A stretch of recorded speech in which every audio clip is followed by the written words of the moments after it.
Сайн байцгаана уу? Энд маань тэгээд зөвхт байдлын буяг өмсөхтөр холбоотой нэг хоёр ишлэг уншиж өгье энэ удаа. Ром 13 дээр 13-ын 13. Утга учиргүй найрлан цэнгэж архитах бус. Садарлан тачаадах бус. Хэрэлдэн маргаж автаархан жөтөөрхөх бус. Харин өдөр буй мэд бүгдээрээ зүүзөх ёстой явцгаая. Тэгэхээр зөвхт байдлын хуйгийг Есүс Христийг зөвхт байдлыг би өмсөж байна гэд хичнээн залбирсан ч та өөрөө зөвхт бус амьдрах юм бол энэ бүхэн худал хуурмаг болж хувирна. Тэгэхээр бид нэг утга учиргүй найрлан цэнгэж болохгүй. Утга учиргүй ахтаж болохгүй. Садарлаж болохгүй, тачаадах бус, хэрэлдэж маргаж биш, атаархаж жөтөөрхөж биш. Харин өдөр буй мэд бүгдээрээ зүү зохистой явцгаая. Эзэн Есүс Христийг өөртөө өмс. Хүсэл тачааллын талаар махан биеийг юугаарч бүү ханга. Тэгэхээр маш олон хүмүүс хүсэл тачааллынхаа талаар махан биеийг хангах асуултуудыг надаас асуудаг л да. Өөрөө буруу нэгж байгаа. Тэгэд хин нэмээс зөвшөөрөл авах гэж байгаа. Хамтдаа гэр нүгэл дуунахыг хичээхэндтэй.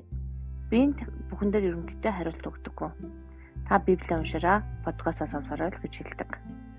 Харин үнэхээр зөвийг хайж байгаа, эзнийг хайж байгаа хүмүүстэй би холбогдож ярьдаг. Яагаад гэвэл энэ бол эзэн бурхны хүсэл мөн. Эзэн Есүс Христийг өөртөө өмсөж, хүсэл тачааллын талаар махан биеийн юугаарч бүү ханга. Тэгээ зөвхт байдал бол эзнээс ирдэг. Тэгээ зөвхтийн залбиралд ихийг гүйцэлдүүлнэ гэдэг. Гэр өөртөө зөв байх гэж хичээх хэрэгтэй гэсэн үг. Гэтэ Есүс Христийн тусаар бид нар зөвхтгөгдсөн боловч яг бид нар зөв болчихсон уу, төгс болчихсон уу, ямар ч нүгэлгүй болцсног бол худлаа. Ихтэй зөв амьдрах гэж хичээх ёстой гэсэн үг. Яг тэгээд залбирын цогтой Есүс Христийг өмсөн эзний өмнө бид нар очдог байгаа. Есүс Христээр дамжуулан. Тэгээд би та бүхэндээ урамшуулан дуулал эзнийг уншиж дуулал 23-ыг уншиж гэж бодож байна. Дуулал 23:1-6. Эзэн бол миний хончин. Надад дутах зүйл нээгч өгөө. Тэр намайг ногоон бэлчээр твтүүлж дүлгөөн усны дэгдүр хөтэлдэг. Тэр миний сэтгэлийг сэргээдэг. Тэр өөрийнхөө нэрийн төлөө зөвгийн замаар намайг хөтэлдэг. Тэр өөрийнхөө нэрийн төлөө зөвгийн замаар намайг хөтэлдэг гэж. Бидний хэн зөвгийн замаар хөтэлдэг байх нь? Эзэн бурхан өөрөө байх нэ. Үхлийн харанхуй хөндийгээр туулвч би хор нөнөлөөс айхгүй. Учир нь та надтай хамт байна.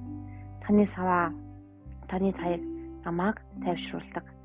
Та миний дайснуудын өмнө надад ширээ цэцдэг. Та миний толгойг тосоор тосолсон. Аягын дүүрч бэлгдэг. Сайн сайхан хийгээд хайрын нэрл насан туршид минь намайг лавтаяа дагна. Би эзний өргөөнд мөнхөд оршин суух болно гэж.